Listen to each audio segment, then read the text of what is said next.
6 weeks ago, Mary Trump, the president's niece, prevailed in a lawsuit brought against her by a member of her own family to try to stop her from releasing this new book. It's called Too Much and Never Enough: How My Family Created the World's Most Dangerous Man.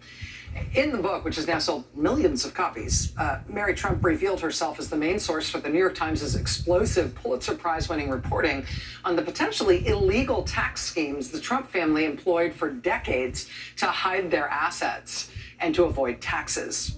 The book also made the claim that President Trump got into college by paying someone to take his SATs for him.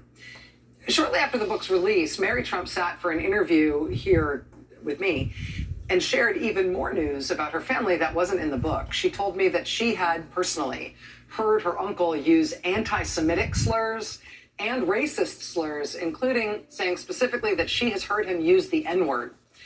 She said she was extremely concerned that the president would not agree to a peaceful transition of power if the upcoming election had a close result. Well, now, as her uncle accepts the Republican Party's nomination for a second term, Mary Trump is back in the news with some proof to back up some of her claims. Mary Trump has now revealed that she secretly recorded about 15 hours of conversations during 2018 and 2019 with her aunt, the president's sister, former federal judge Marianne Trump Barry. For 1 year, this goddamn tweet and the lying. Oh my God, I'm talking too freely, but you know, it's a change of stories, a lack of preparation, the lying, the holy. But he's appealing to the base, what they're doing with the kids at the border. I mean, unfiltered Marianne Trump Barry, well, unfiltered except for our bleep, speaking to her niece about her brother, the President of the United States. Here's one more clip you should hear. Here she is sharing with her niece how she did the president's homework while he was in college. She also says the president got into college by having somebody else take his entrance exams for him. He went to Fordham for 1 year, and then he got into University of Pennsylvania. I guess he had somebody to take the exams. No way. And he had somebody take his entrance exams? SATs or whatever. Yeah. Oh, Jesus. That's what I believe. I even remember the name. Oh, man. But then he, you know. I mean, that's not much. No, but now when he does stories, he never mentions Fordham. Of course not. Oh, my God. No, he went to the work school, which also isn't true. He didn't go. He went to the University of Pennsylvania. The University of Pennsylvania. I took a couple of classes, I guess. Oh, that's insane. But that's it. So, and I did his homework for him. I mean, Who does your homework for you when you're president? Joining us now, I am pleased to say, is Mary Trump, the author of Too Much and Never Enough: How My Family Created the World's Most Dangerous Man. Ms. Trump, it's nice to see you again. Thank you very much for joining us on what is a very, very big night. It's great to be here. Thank you so much for having me. Let me just ask about how it feels to be a member of the Trump family watching the Republican convention this week. All presidents and presidential candidates showcase their family to a certain extent at events like this. That's become traditional. But we have seen all of the president's adult children speak, some of their wives and girlfriends, the First Lady giving a big address. There's been a lot of members of the family speaking. I wonder if you see any of that differently than we do. I'm not sure. What I feel, though, is that, one, it's inappropriate, and two, maybe I know better than most people how untrue so much of what they're saying is. The idea of passing Donald off as a great family man is up there with trying to pass him off as a successful businessman. So it's disturbing to watch, honestly. The whole thing has been disturbing, but that in particular has been.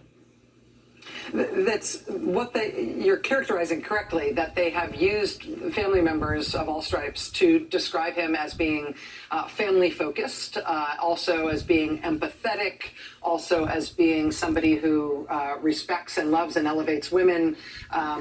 And the family has talked about him as essentially somebody they can vouch for his character over the course of his life. You obviously told an opposite portrait. You painted an opposite portrait to that in your book. For people who have seen all of these speeches over the course of the week, how would you sort of correct that impression? What would you tell them that they should understand in terms of what you've seen, contrary to what his other family members have talked about this week? Well, most basically, I'd say look at what he does, not at what other people who are either related to him or paid by him say about him. We have so much evidence that he doesn't care about other people, that he doesn't care about people in his family. And I'm not entirely sure why American citizens continue to be fooled by the rhetoric. So what I would say, in addition to that, is just take a step back, forget about whatever party you belong to, forget about your preconceived notions, and pay attention to what's happened to this country in the last 400 years or 4 years. I can't tell anymore. Mary, since we last spoke, Joe Biden, of course, has announced that his running mate is Kamala Harris, the first woman of color on a major party ticket in American history. Given your history with the president, and you told me in our interview about your book that you had heard him use racial slurs, you had heard him use the N-word, you'd heard him use anti-Semitic slurs. I just wonder what your feeling is, what your impression is of how the president may feel about running against a ticket that has a black woman on it. Given what you know of him and what you've seen, how we should understand that might affect him. I think he's going to have a very hard time with it because he's going to have to walk a tightrope that he's not good at that kind of thing. Also, it's not just a woman of color. It's Kamala Harris, who knows exactly how to speak to people like Donald. I was really pleased with her speech today because she made it very clear that she's not going to pull punches and she's going to go right at the problem. And Donald's not used to that.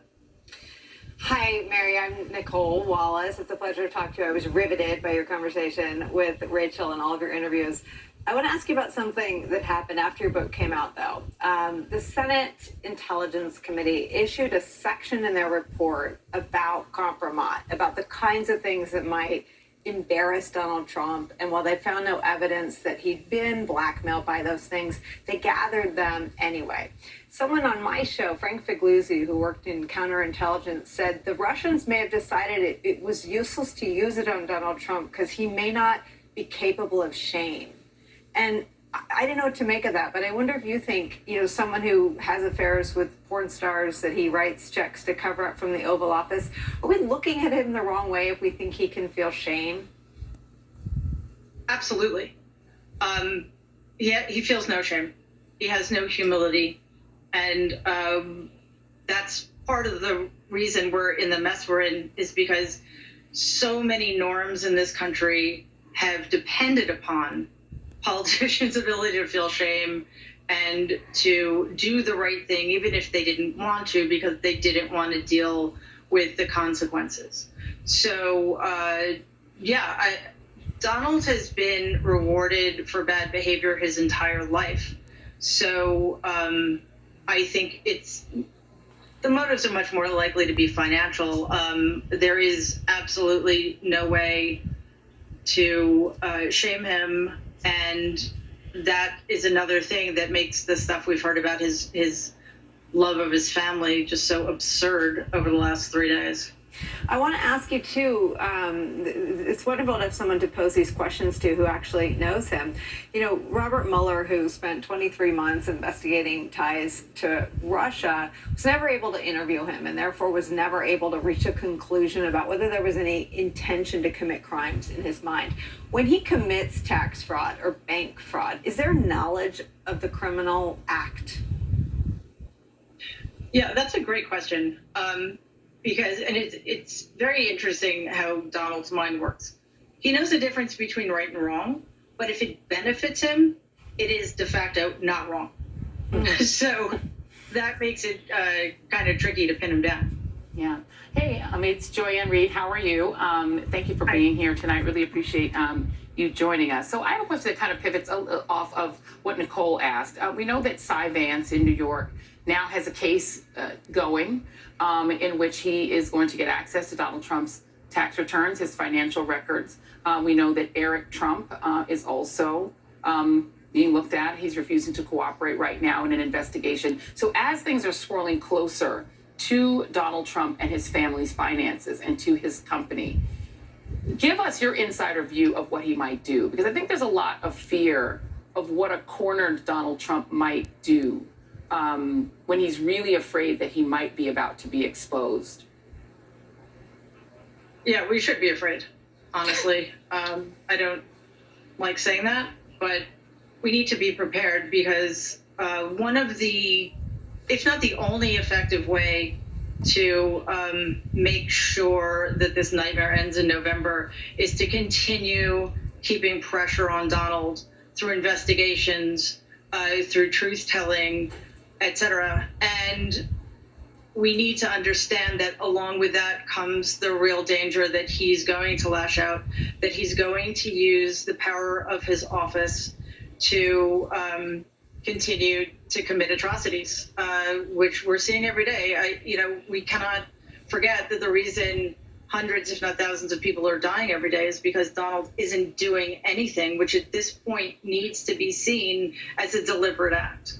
And a very quick second question to you. We're seeing this scene that is on the little screen while you're there of all of these people packed in, which what could be a COVID super spreader event at the White House. It is remarkable the size of that crowd and how close everybody is. I mean, I've seen one or two masks the whole time that we have been watching. There's one in the scene.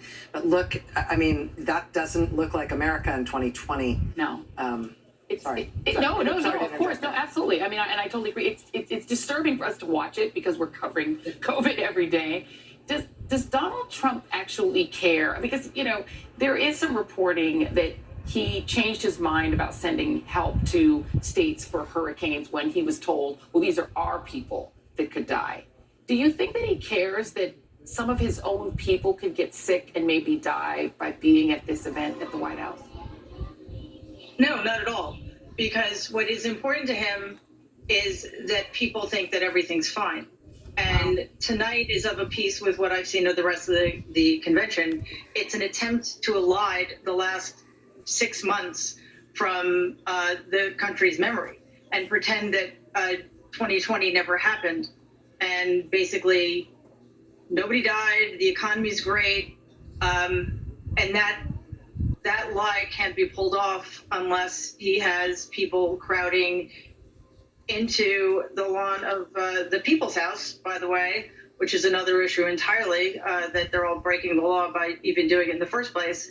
And the risks that those people are taking, or the risks he's putting them at, are completely irrelevant to him, because for Donald, the only thing that matters is if he is winning in the moment. Mary, we were just talking moments ago about what appear to be quite serious ongoing legal investigations of the president and his business. And we don't know exactly what those are, but since you and I last spoke and since your book came out, we've actually understood more of the contours of that because of public court filings. And it does seem like New York prosecutors are looking at potential bank fraud, potential insurance fraud, and other financial crimes, white-collar crimes around the business. That trove of documents about the family business that you handed over to the New York Times that produced their bombshell reporting is sort of got to be seen as the mother lode in terms of understanding a lot of at least the origins of some of these schemes for which your family business was accused. I don't know if you can answer this or not, but I'm just going to ask, have you been asked to provide documents to any law enforcement investigation since you've outed yourself as the source of those documents to the Times? I haven't, which I find interesting. And the only conclusion I can draw from that is they don't need my documents. They probably have plenty of others. And I think the brilliant investigative work that was done by the New York Times team in that extraordinary article probably laid the foundation for a lot of these investigations, because I think it's extraordinarily unlikely that behavior ceased in 2004. Mary Trump, the niece of President Donald Trump, who tonight will be accepting the nomination of his party for a second term as president. Mary, I really appreciate you coming back and talking with us. Thank you. Thank you. Thank you. Mary.